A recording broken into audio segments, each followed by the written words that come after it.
अस्सलाम वालेकुम स्टूडेंट्स। आज का जो हमारा टॉपिक है वो है लाइकन्स। लाइकन्स होते क्या हैं? तो लाइकन्स जो है वो एक्चुअली सिम्बायोटिक रिलेशन है बिटवीन टू स्पीशीज़, फंजाई और एल्गी के दरमियान।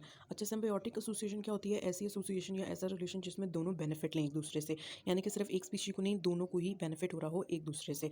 अगर हम बात करें फंजाई की, फंजाई जो है वो प्रोटेक्शन देता है और मॉइस्चर देता है एल्गी को, यानी कि जो एल्गी है वो फंजाई से ये बेनिफिट हासिल कर रही है कि वो प्रोटेक्ट हो जाती है इन्वायरमेंट से, किसी भी तरह के ड्राई इन्वायरमेंट या कोल्ड इन्वायरमेंट, किसी भी तरह की स्ट्रिक्ट कंडीशन से प्रोटेक्शन ले लेती है। और अगर बहुत ज़्यादा ड्राई कंडीशन है तो वो मॉइस्चर भी फंजाई से ही लेगी। और एल्गी जो है वो इन रिज़ल्ट जो है वो फूड देगी फंजाई को by photosynthesis. As a result of photosynthesis जो है फूड प्रोड्यूस होगा जो कि फंजाई ले लेगा एज ए न्यूट्रिशन। तो इससे जो है दोनों एक दूसरे को हेल्प आउट करेंगे और लाइकन की एसोसिएशन बन जाएगी। इन दोनों के रिजल्ट में एक थैलस बनेगा जो कि लाइकन कहलाएगा। हम बात करते हैं जी फंगल कंपोनेंट की, तो वो ज़्यादातर एस्कोमाइसीड फैमिली से होते हैं। और अगर एल्गल कंपोनेंट की बात करें तो वो होते हैं क्लोरोफाइटा से होते हैं। उनके बाद अगर हम इनकी क्लासिफिकेशन की बात करें तो इसकी जो सबसे पहली क्लास है वो है क्रुस्टोस। क्रुस्टोस में अगर हम देखें तो जो थैलस है वो थिन होगा, फ्लैट होगा, क्रस्ट लाइक होगा और क्लोजली अप्रेस्ड होगा टू द सबस्ट्रेटम, यानी कि जैसे अगर ये कोई रॉक है तो इसके ऊपर पूरी तरह से सप्रेस्ड होकर अटैच हुआ होगा, बिल्कुल जैसे स्टिक हुआ हो, और लेकिन क्रस्ट लाइक होगा, क्रस्टी होगा नेचर में। इस तरह की क्रुस्टोस हमारे पास लाइकन होगी। ठीक है, इसमें जो हमारे पास एग्जाम्पल है वो आप ये देख लें, ग्राफिस है, विरुसेरिया है, हीमाटोमा है एंड लिकानोरा है। अगर हम नेक्स्ट बात करते हैं फोलियोज की, तो फोलियोज में जो है वो हमें फ्लैट लीफ लाइक स्ट्रक्चर मिलेगी, lobed in branch. It is attached to the separation with the help of attaching organ called rhizines. यानी कि अब ये बिल्कुल पूरी तरह से सारी बॉडी अटैच नहीं होगी, पूरी तरह फ्लैट नहीं होगा, लेकिन एक स्पेसिफिक ऑर्गन्स होंगे राइजाइंस, जिनको हम बोल रहे हैं, जिनके जरिए ये अटैच हो जाएंगे अपने सबस्ट्रेटम के साथ। जैसे आप यहाँ पे देखिए तो ये जो से स्ट्रक्चर्स हैं ये राइजाइंस हैं जो कि अटैचमेंट के लिए यूज होंगे, और बकाया ये स्ट्रक्चर जो कि लीफ लाइक होगा। उसके बाद अगर हम बात करें फ्रुक्टोज की, तो ये इरेक्ट होंगे, पेंडेंट होंगे, सिलेंड्रिकल होंगे, ब्रांच्ड होंगे, और these are brush like, right. Brush like means जैसे कि फिलामेंटस अपीयरेंस होगी, और ये अटैच होंगे अपने सबस्ट्रेटम से बाय बेसल पोर्शन। जैसे कि अब ये देखिए ये सबस्ट्रेटम से अटैच होंगे बाय दिस बेसल पोर्शन, और ये सारा इसका फिलामेंटस सा है देखने में। ठीक है, और आगे हम इसकी बात करें तो ये जो इसके जो हाइफी हैं वो डेंसली पैक्ड होंगे, और उसके कॉमन एग्जाम्पल में जो हमारे पास है वो उसनिया और ब्राउरिया है। ठीक है जी। जी, उसके बाद अगर हम देखें तो इंटरनल स्ट्रक्चर जो है थैलस का, उसकी बेसिस पे दो आगे हमारे पास बेसिक डिस्ट्रीब्यूशन हैं जी। बेसिस इस पे हैं कि एलजी जो है वो हाइफी के साथ किस तरह डिस्ट्रीब्यूट हुआ हुआ है। पहली टाइप में अगर हम देखें तो वो है होम्योमेरस। होम्योमेरस में क्या है कि जो एल्गल और फंगल कंपोनेंट्स हैं ये जो है इवनली डिस्ट्रीब्यूट नहीं होंगे थैलस के अंदर। मतलब ये कि इनकी प्रॉपर लेयर्स नहीं बनी होंगी। इंशाल्लाह आगे हम फाइजिया में पूरी डिटेल से पढ़ेंगे कि किस तरह इनकी डिस्ट्रीब्यूशन है।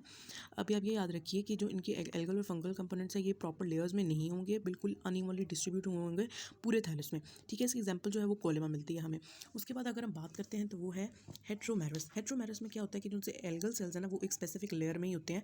ऑल्दो जो हमारे पास हाइफी हैं वो पूरे थैलस में होंगे, डेंसली भी होंगे और पूरी तरह क्लोजली पैक्ड होंगे, लेकिन जो हमारे पास एल्गल कंपोनेंट है वो एक स्पेसिफिक लेयर में मिलेगा, और इसकी सबसे अच्छी एग्जाम्पल हम फाइजिया जो कि आगे पूरी डिटेल में पढ़ेंगे। बात करते हैं जी फाइजिया। अगर हम इसकी किंगडम की बात करें तो ये फंजाई है, डिवीजन एस्कोमाइकोटा है, क्लास है जी लिकेनोरोमासीड्स, और अगर हम इसका ऑर्डर देखें टीलोशिस्टेल्स है जी ऑर्डर, और फैमिली हमारे पास फाइजिएशिया है, और जीनस हमारे पास फाइजिया है। ठीक है, इसके हम सबसे पहले जो प्लांट बॉडी यानी कि जिसको हम थैलस कहते हैं वो डिस्कस कर लेते हैं। वो हम यहाँ से देखिए, ये यहाँ से हम डिस्कस करेंगे कि इस तरह का इसका एक स्ट्रक्चर है जी।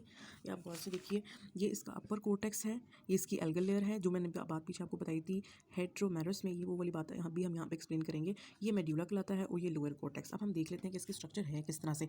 अगर हम अपर कोर्टेक्स की बात करें तो ये डेंस लेयर है इंटरवोवन फंगल हाइफी की, ये हमारे पास अपर कोर्टेक्स, और ये जो सारे हैं ये इंटरवोवन फंगल हाइफी हैं। अच्छा, इनका काम क्या है? ये एज अ प्रोटेक्टिव लेयर काम करते हैं, वाटर रिटेंशन के लिए काम करते हैं कि वाटर लॉस बहुत ज़्यादा ना हो जाए, जिससे जो है डिहाइड्रेट ना हो जाए थैलस।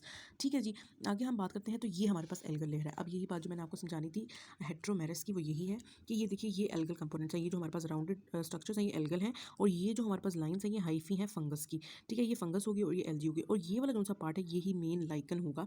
ठीक है जी, ये यहाँ पे एक सेपरेट लेयर बनी हुई है जहाँ पे हमारे पास एल्गी कंपोनेंट है, और नीचे हमें मेडुला, ये जिसको हम मेडुला कह रहे हैं, यहाँ पे हमें कोई भी एलजी नज़र नहीं आ रहा।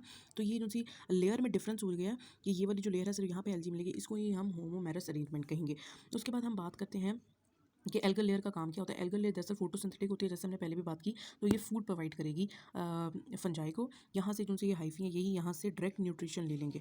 ठीक है जी, उसके बाद हम मेड्यूला की बात करें तो ये जो है इनमें अपर कोर्टेक्स में क्या डिफरेंस है, ये भी थे हाइफी और ये भी हाइफी है, लेकिन ये इंटरवोवन है, क्लोजली पैक है, डेंस है, और ये लूजली अटैच्ड हाइफी हैं। यही डिफरेंस है मेड्यूला और अपर कोर्टेक्स में। लोअर कोर्टेक्स जो है वो ऑलमोस्ट सेम है अपर कोर्टेक्स में, सिर्फ एक जो डिफरेंस आता है मेन डिफरेंस वो है राइजाइंस का। वो ये है कि जो सी लोअर कोर्टेक्स है इसके पास ये ऑर्गन है स्पेशल राइजाइंस, जिसके साथ ये अपने जो जो सबस्ट्रेटम के साथ अटैच हो जाएगी। अटैचमेंट के लिए जो ऑर्गन है वो हमारे पास लोअर कॉर्टेक्स में मिलेगा। अब हम आगे बात करेंगे जी रिप्रोडक्शन की। ठीक है जी, रिप्रोडक्शन में अगर हम देखें तो जो लाइकन्स हैं वो हर तरह से रिप्रोड्यूस कर रही हैं, चाहे वेजिटेटिव हो, एसेक्सुअल हो या सेक्सुअल टाइप ऑफ रिप्रोडक्शन हो।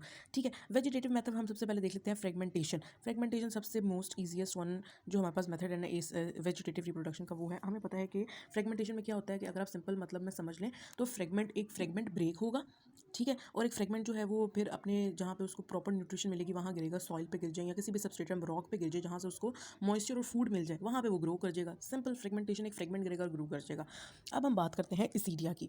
इसीडिया क्या है? ये पेपिला लाइक आउट ग्रोथ है, प्रेजेंट होती हैं जी अपर सर्फेस पे, यानी कि अपर कॉर्टेक्स पे प्रेजेंट होती हैं। अब इनमें एल्गल कंपोनेंट भी होता है और फंगल हाइफी भी होती है। ठीक है, ये मैं आपको ड्रॉ करके दिखाती हूँ जी पेज पे।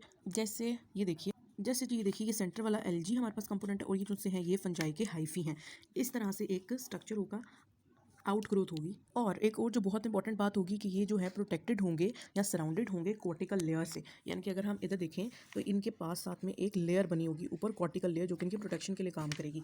ठीक है जी, ये हमारे पास आगे सीरिया, तो ये जब जैसे ही डिटैच होंगे, समझ लें कि जैसे ये एक पूरा थैलस है फॉर एग्जाम्पल, ऐसा नहीं होगा जाहिर सी बात है थैलस, लेकिन एग्जाम्पल के लिए देख रहे हैं, यहाँ पे हमारे पास एक ये आ गया हमारे पास एसीडिया, यानी कि ये फंजाई के हाइफी आ गए और ये एल्गल कंपोनेंट आ गया।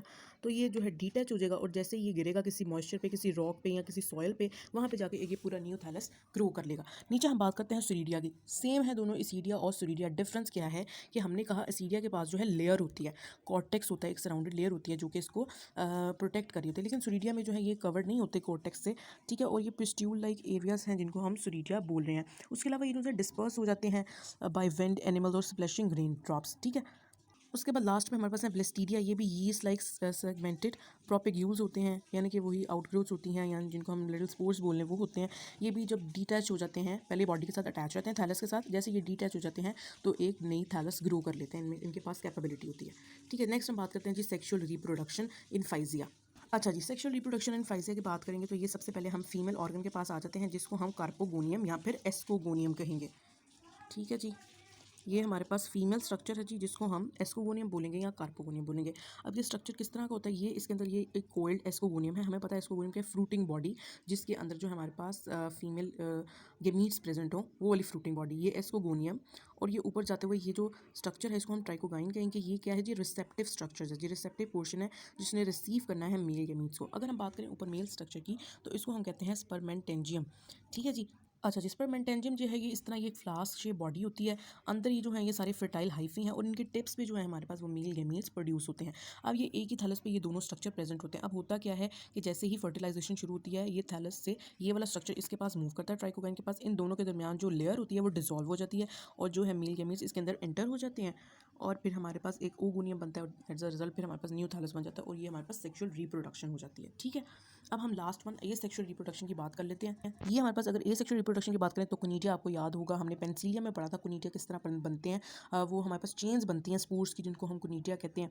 उसके बाद अगर हम बात करें पिकनीडिया, तो ये हमने पक्सीनिया ग्रामिनीज में पढ़ा था कि पिकनीडिया एक फ्लास्क शेप स्ट्रक्चर बनता है जी, उसके अंदर हमारे पास जो है सेक्सुअल रिप्रोडक्शन हो जाती है। ओइडिया फॉर्मेशन की बात करें तो ये बिल्कुल सेम है कुनीडिया फॉर्मेशन के, लेकिन ओइडिया फॉर्मेशन तब होती है जब शुगर सोल्यूशन में जो है वो डेवलपमेंट हो रही हो। इस तरह की सेक्सुअल रिप्रोडक्शन के जो स्पोर्स होंगे उनको हम ओइडिया फॉर्मेशन कहेंगे।